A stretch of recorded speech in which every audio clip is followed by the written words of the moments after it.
LaKendra Butler moved to Nashville a decade ago with the goal of starting a public charter school.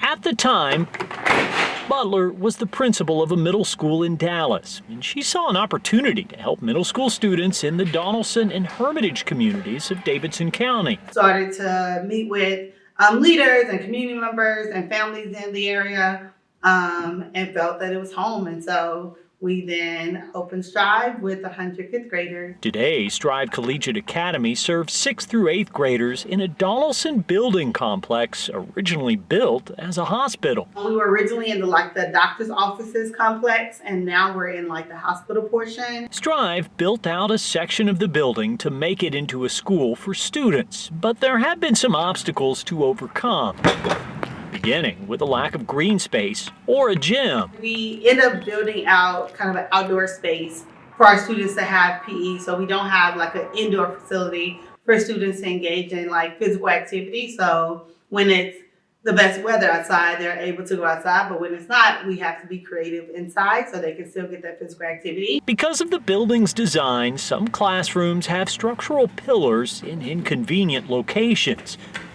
And they're on the 2nd and 3rd floors of a building that also serves as an office for businesses, including an armed security company. And of course, families felt safe about it, but just that balance between sharing a building with a team who has firearms. Challenges like these are not uncommon for public charter schools in Tennessee. And it's a big reason why the Tennessee General Assembly is now considering a bill to make it easier for charter leaders to access true school buildings that school districts aren't using. You'll find that in Tennessee that charter schools can be really flexible about finding spaces to be able to educate kids, but there's really no substitute for a traditional public school building. Typically, they're going to have libraries, they're going to have large cafeterias, they're going to have gym spaces, they're going to be able to provide that really three-dimensional support that we know the students deserve. The proposed legislation would require local school districts that have public charter schools in them to provide a list of vacant and underutilized buildings on an annual basis. Under the bill, school districts would additionally be required to make those properties available to public charter schools at a fair market value and give charters a first right of refusal for either purchase or lease. School districts would not be required to sell or lease buildings district leaders want to keep, though.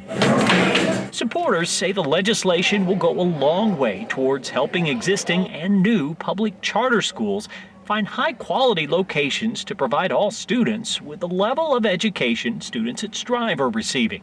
It just received the highest grade of any middle school in its cluster on the state's school letter grades. There wasn't a ton of spaces in this area that we could utilize, so we had to get creative. Ultimately, we're making it work to make it a great space for children.